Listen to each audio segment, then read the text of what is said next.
Hi, everyone. Thank you for your feedback. Again, please, I would really appreciate it if you could fill out the reflections as soon as you can after class on Friday. I know that we're all busy, but this helps me address any shortcomings during lecture. And I really do want to make sure that I'm answering questions, especially in this section that you might find confusing. And if they're the same as somebody else's, that's okay too. I just need that feedback to help this class run as smoothly as possible. So one of the things, the first thing, this first video is takes us back to Cauchy's integral formula and contour integrals, which was something that a few people mentioned. And I know in class that I brushed over the proof, and I think it's worthwhile to look at the proof a little more closely and then do an example. So we're going to consider the complex plane and a point in that plane A. And we are going to think of a function, say phi of z, that is explicitly our f of z divided by z minus a. Okay, so, and in this case, we're going to make sure that f of z is analytic, that is, its derivative exists in the complex plane on a contour C. Okay, so what is that contour? Well, we're going to have an outer contour, this is C, that we move in the counterclockwise direction. And we're going to take a small detour around A and then come back, right? And the thing that you should notice then is that, we'll call this C prime. The integration path around this singularity is clockwise, whereas the integration path around the outer contour is counterclockwise.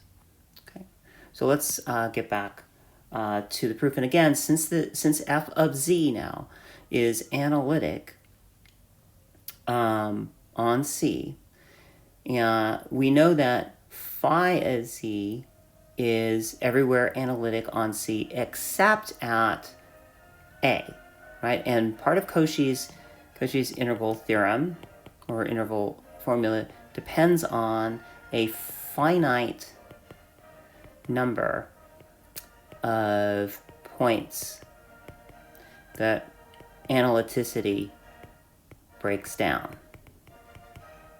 Okay, not an infinite amount of points, but just finite points. And the reason for that is that we can then, I did mention that you can, the analyticity argument you can prove using Green's theorem. So what we have then is, if we look at this contour, we can break it up into one contour around C, which is counterclockwise of this entire expression, phi of z dz, plus another contour around C prime, phi of z dz. That's right, so this is counterclockwise, this is clockwise.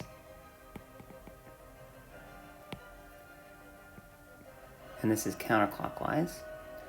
And because f of z is everywhere analytic here, or phi of z, I mean, this is equal to 0. That's because we have closed off that singularity. Right? And we'll get back to why we're doing it this way in a minute. So what that means is that this contour integral around C, phi of z is equal to, of dz, is equal to minus the contour around C prime, phi of z dz, as long, again, as we're going clockwise and counterclockwise, right? But if we switch directions, or this is equivalent to switching directions around that, so that this is now counterclockwise, phi of z dz. In other words, if we switch directions, we just switch the sign in front of the integration, right? So now we can equate these two, right? Since they're both counterclockwise, right? Now, along our circle, along our contour, along C prime, Z is equal to A, our point, plus, say, rho e to the I theta, okay? And dz is equal to rho I e to the I theta d theta. Where here I'm using rho back, just another way of writing the cylindrical coordinates, right? Let's see, right. So now we can write that the integral around C of phi of z dz is equal to the integral around C prime phi of z dz, which is equal to the contour integral around C prime again. Now of, let's expand this out, are whatever our function is, f of z over z minus a dz. Okay? But this is now equal to the integral of 0 to pi because, again, we are integrating around that inner circle, right? If we zoom in, we are now concerned with integrating around C prime. And the idea is that we're going to take the limit that this circle shrinks. Okay, so this is equal to f of z over rho e to the I theta d theta, and that's equal to the integral from 0 to 2 pi. Oh, sorry. I forgot the rest of this here. Rho I e I theta d theta. Thank you. We have that dz part. So this is all equal to f of z I d theta. So this calculation now, so we've shown that this entire integral is equal to the integral around that small circle that goes around our singular point, right? And this is completely valid for any sufficiently small value of rho. So let's let rho shrink to 0. In other words, let's let z get arbitrarily close to A. Because f of z is continuous at z equals A. It's analytic. In other words, it was one of the consequences is that it's analytic inside C. We can take the limit of z goes to A of f of z becomes f of A, which is a constant. So now we have our contour integral around C of phi of z dz is equal to the contour integral of f of z over z minus A is equal to the integral from 0 to 2 pi of f evaluated at A times I d theta, or if we write this all out, f of A is equal to 1 over 2 pi I times the contour integral around C of f of z divided by z minus A dz. Okay, so this again is the Cauchy integral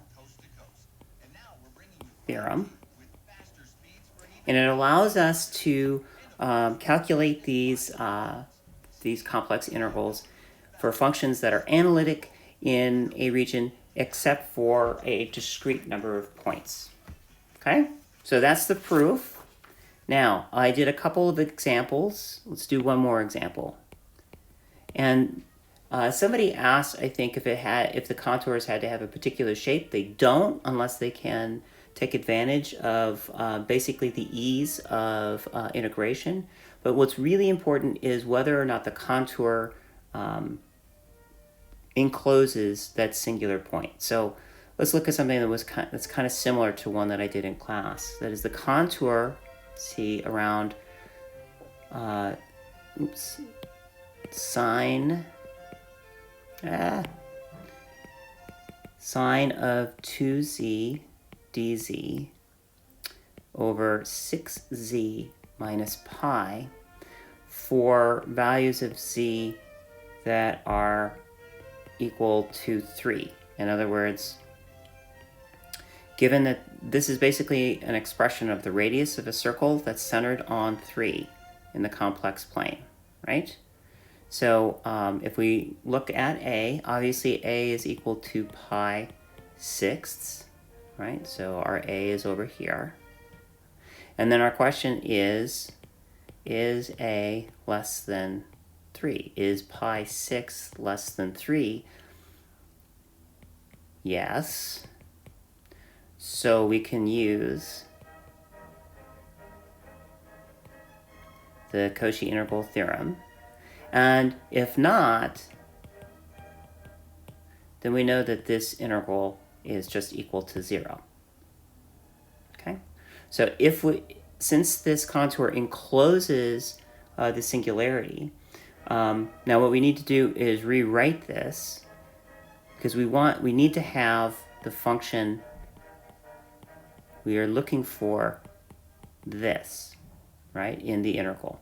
So if we go back to our integral, and now our integral is the contour in which the absolute value is z is equal to 3 of sine of 2z dz over 6z minus pi.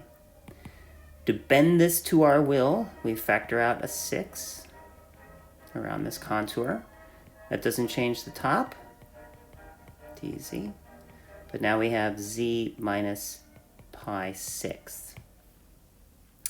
All right, now, the thing that sometimes people who are new to this, including myself, overlook is what we are evaluating. We identify f of z as the numerator. It's equal to sine of 2z. Okay?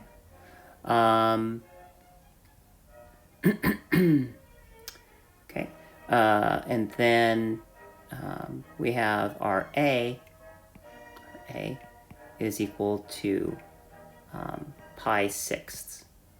Okay, so therefore, 1/6 times this integral over c of sine of 2z dz z minus pi sixths is simply 1/6 times 2 pi I times sine of 2 pi divided by 6, or pi thirds.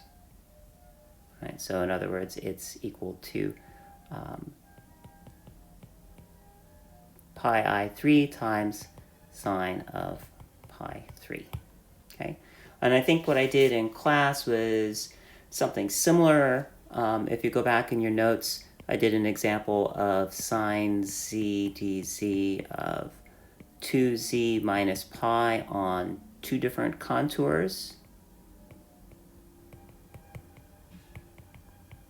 I also did an example with e3z dz over z minus ln 2, and here the tricky part is, again, recognizing that f of z is equal to e3 of z, and z is equal to ln of 2, so that if the contour captures this singular point, what's really important is that we have e to the 3 times ln of 2, right, which is equal to 6.